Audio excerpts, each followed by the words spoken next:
Volviendo al plan COVID-0, ese es el plan donde ha funcionado, que se toma al tiro, inmediatamente. Y claro, se apaga el incendio y se van tomando medidas, se hace la trazabilidad también, porque tú no sacas nada con apagar el incendio si no sabes dónde se puede detonar la llama, porque basta una persona contagiada para que se contagien 20.000. Una persona. O sea, todos los estudios que se han hecho de los casos cero o de estos eventos súper contagiantes, la cantidad de personas que se contagian a partir de ahí son enormes. Entonces, todas las medidas tienen que tomarse al unísono, y es lo que hemos hablado en otras ocasiones, las medidas sociales, las cuarentenas efectivas, pero también la trazabilidad. Y en Chile ninguna de esas medidas ha mejorado. Y el cortocircuito permite una trazabilidad más eficiente. Porque claro, el cortocircuito permite, pero tiene que ser cortocircuito. Y en Chile no ha habido nunca esa cuarentena. No, y no lo va a haber. Cortocircuito. No lo va a haber porque tenemos una estrategia sanitaria capturada por intereses económicos de muy corta visión. Porque es evidente que si tú erradicas la pandemia, vas a poder tener una reactivación mucho más pronta y por lo menos un poco más prolongada. Esta estrategia de convivencia con una nueva normalidad lo que lleva es a esta intermitencia económica que finalmente ha extendido el tiempo de depresión económica y sobre todo desempleo. El desempleo es brutal y la recuperación de los empleos que se han reportado son, un economista conocido, Osvaldo Rosales, decía, son una uberización del empleo. Son empleos informales, sin contrato, que por lo tanto están al vaivén de cualquier decisión que por supuesto no Ahora no yo creo buenas. Que como este gobierno de alguna manera tiene esa sensación de gobierno terminando, a lo mejor ya no le importa. O sea, yo creo que el gobierno actúa como que no le importara. Debe estar contando cuántos meses le quedan. Ahora, lo que sí le importa es dejar sin presupuesto a los nuevos gobernadores, porque de lo que nos hemos enterado de esta verdadera confiscación del presupuesto para la instalación de los gobernadores, a 3 días de que eso ocurra, ¿para qué? Para reasignarlos a los delegados, a las autoridades que ya están instaladas del Ejecutivo. A las figuras de delegadas presidenciales. Muy poco antes de la instalación de los gobernadores y las gobernadoras. Realmente, siquiera solo por el tiempo, incluso sin ir al fondo de lo que representa dejarlos sin recursos, una decisión que se toma con algunos días de anticipación, la verdad es que no tiene ningún sentido. Solo quería una palabra respecto a uno de los costos altos también de esta pandemia, de esta estrategia de ir y venir que nos ha alargado de manera tan extensa las medidas más duras de confinamiento. Yo sé que la pandemia ha durado mucho en todas partes del planeta, en ningún lugar se está libre, hay países como Inglaterra, ¿no?, que van viendo si pueden o no abrir, o sea, la pandemia ha sido larga en todas partes, pero el nivel de restricciones que ha vivido la población chilena es bien intenso y ha tenido un costo en términos de salud mental, un costo en términos de bienestar emocional tremendo, absolutamente tremendo, ¿no? Porque entre otras medidas, en términos de este control que va y viene, que es un poco oscilante, tú dejas fuera la posibilidad, por ejemplo, de que las personas salgan a hacer actividades al aire libre, que yo creo que se podrían haber dado más espacio durante este año y tanto, casi 2 años, para que las personas hubieran podido salir, la cosa de los niños y niñas, de también salir un poco. Yo creo que eso ha dejado una enorme huella en todos nosotros, en todas nosotras.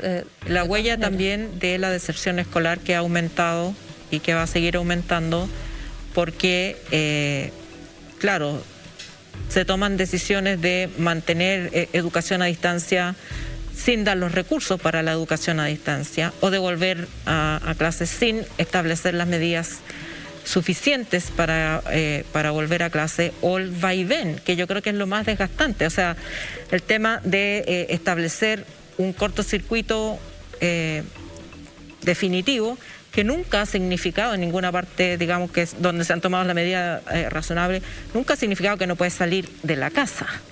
a pasear, digamos, a darte vuelta, a ir a una plaza. Significa que no hay actividad económica. Ese es el cortocircuito.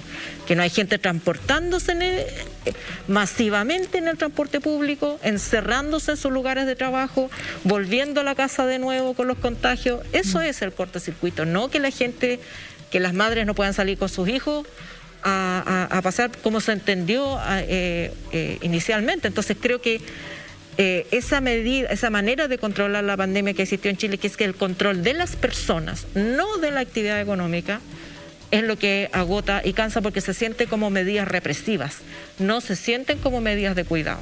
Es un estupendo punto, el control de las personas, tal como tú lo planteas.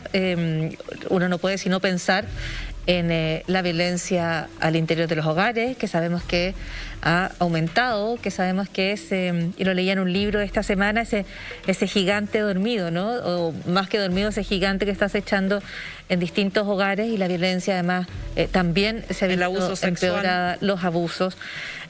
Vamos a llevar por mucho tiempo estos dolores, y por supuesto mencionar además lo que apuntaba Yasna Levin en su editorial. El golpe de la CACEN, el duro golpe en pobreza, el duro golpe en desigualdad, esta brecha que ya no es brecha, sino que es francamente un abismo, ¿no? Con estas diferencias de ingresos de hasta 400 veces más, ¿no? Ese es el número. Yo conversaba esta semana con personas que trabajan en pobreza, y me decían, cuando miramos la cifra, pensamos que está equivocada, porque es tan grande. Ahora, ¿cuánta transferencia ha habido desde las personas de menores recursos hacia las de mayores recursos? Porque ¿en qué se gastaron los 10%? En pagar deudas, transferencia a la banca o al retail, dependiendo de con quién tenías la deuda, alimentos, comida, vestuario, retail, supermercado, salud. Mucha gente ocupó su 10%, el primer retiro, segundo o tercer retiro, en prestaciones de salud postergadas, y que la gente prefirió muchas veces hacerse en un centro privado de salud, hablando del tema de la salud privada, ¿no? Porque en las listas de espera ya el sistema de salud público ya no da, todo se ha postergado para atender el COVID. Entonces, en el fondo, la plata pasa por la gente y se transfiere a las industrias que muestran utilidades gigantescas y que no parecen haber sufrido ninguna merma. Es que eso es muy importante, porque las ayudas económicas no solamente tenían un fin humanitario de ir en resguardo de las personas empobrecidas, que hubo un momento en que no tenían ni siquiera qué comer. Recuerden que tuvimos problemas hasta de desnutrición por primera vez en muchas décadas. Pero además de eso, una transferencia social a las personas, a las familias, genera demanda agregada. Y eso también mantiene la economía con cierto movimiento.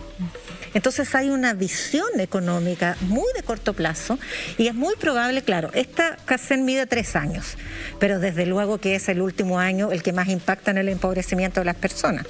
Y respecto al 10% de las AFP, no está considerado en la brecha en todo caso, porque es desahorro. O sea, es más empobrecimiento futuro para cuando las personas tengan que jubilar y hayan visto mermado sus ahorros, su capitalización individual. Claro, ahora uno en este círculo que describen, ¿no es cierto?, respecto a cómo el dinero se recibe en adelanto de las pensiones para pagar dineros que finalmente van a la banca, van al retail, uno podría decir, de alguna manera, ese es un derrotero relativamente inevitable en el modelo económico que tienes, pero que se puede corregir y que se corrige en países capitalistas como los europeos a través de una mayor carga tributaria para las corporaciones, para las empresas y para quienes más tienen. Una conversación que en Chile, pese a que estamos a poquito de las primarias, ¿no es cierto?, a una semana de las primarias, no parece tener propuestas claras, no parecemos estar desde todas las candidaturas bien exactos respecto a cómo se va a corregir una cuestión que la OCDE le ha recomendado a Chile para disminuir la desigualdad, que el FMI le ha recomendado a Chile, pero que acá en el país no se oye No sé si no se oye padre o no se oye madre, pero no se oye. No, yo creo que hay maneras también de haber evitado que esos recursos mantuvieran el nivel de ganancia que tienen estas empresas. Por ejemplo, haberle puesto un cap a la pago de dividendos, que no se hizo. Ponerle suspender los cobros de servicios básicos, que tampoco se hizo. Entonces, no es solo que es un derrotero inevitable, es evitable. Además, tenemos un sistema donde la población chilena está sobreendeudada y vive en este círculo vicioso de endeudarse, pagar, endeudarse, pagar. El bicicleteo. El bicicleteo. Entonces, claro, no se rompe ese círculo cuando te llega una ayuda, porque pagas para tener cupo en la tarjeta para poder... las empresas tuvieron un gesto humanitario de bajar las tasas de interés, de suspender el cobro de interés por un determinado tiempo. No. Entonces, ese tema a mí tampoco me parece inevitable. O sea, las personas hicieron muchos sacrificios, acudieron a sus fondos de cesantía para mantener el empleo, para mantener la empresa del empleador, pero los empleadores, los dueños, los grandes dueños de Chile no hicieron mucho esfuerzo a juzgar por las ganancias que han tenido.